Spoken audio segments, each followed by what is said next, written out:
अध्ययन कराना, दान देना सत्कर्म तो है ही, लेकिन अपने कर्म में चूक कर दे तो अति मंदा। अनुष्ठान के लिए हमने पूरा संकल्प ले लिया और पूरा संकल्प ना किया, क्योंकि पुरोहित जो है वो ही पूरा अनुष्ठान का विषय जानता, जजमान तो जानता नहीं। अब तुम जो चाहो, जैसा 4 पन्ना पलट दो, 8 पलट दो, वो थोड़ी जानता है, वो तो हाथ जोड़े बैठा है।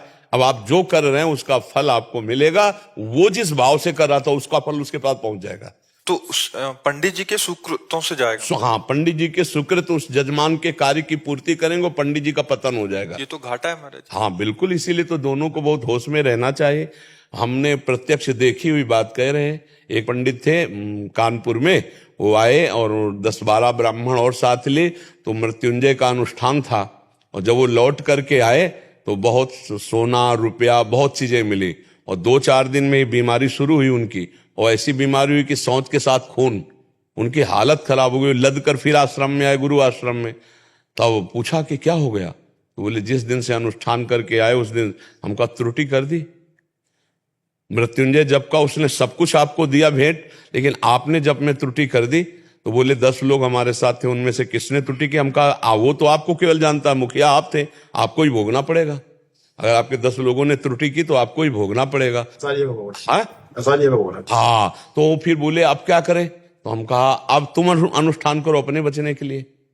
अब मृत्युंजय का अनुष्ठान तुम खुद करो अपने लिए, वो काट देगा। फिर उस पर बहुत सूक्ष्म है, कोई खिलवाड़ नहीं है।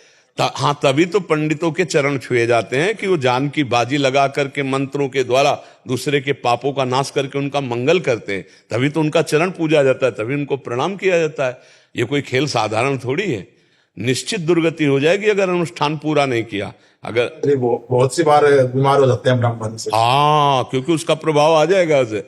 बिल्कुल उसी अनुष्ठान में हो जाते हैं उसी अनुष्ठान में, क्योंकि उस तत्काल उसका प्रभाव पड़ेगा, उसका प्रभाव तत्काल पड़ता है जी। और एक बात और है, यदि गायत्री जप करने वाला नहीं और पांडित्य कर्म करता तो बुद्धि भ्रष्ट हो जाएगी। आप पहचान लेना, अगर वो गायत्री अनुष्ठान नहीं करता है, स्वयं के लिए जप नहीं करता है और प्रतिग्रह लेता है और अनुष्ठानों में त्रुटि हो ही जाती है, ए पंडित जी तुम जल्दी विवाह करवाओ, अब उसको तो पता नहीं ना जजमान को, और आपने तो फिर वो बुद्धि धीरे धीरे पतित होती चली जाती है, भ्रष्ट हो जाती है। मतलब ऐसी भ्रष्ट हो जाती है कि हम आपको कैसे बतावें, बहुत बुरी तरह से, मतलब धर्म भ्रष्ट हो जाती है। भ्रष्ट होने का मतलब है धर्म भ्रष्ट हो जाना, बिल्कुल धर्म से पतित बुद्धि हो जाती है। अब ये पतित ही तो हो गई, जो आपने बताया ब्राह्मणत्व छोड़ करके अन्य कार्यों को चले जाना, तो पतित ही हो गई ना। हाँ, उनको देखते हैं बड़ा दुख होता है, तो 6-7 बड़े नहीं, आपको धन्यवाद है कि आप ब्राह्मणत्व की वो बनाए हुए हैं। आपका चेहरा भी बताता है कि आप सुरक्षित हो, आप अपने ब्राह्मणत्व से आपका तेज जो है मुखारविंद का, नेत्रों को बताता है आप अपने धर्म से चल रहे हो, और चलते रहना।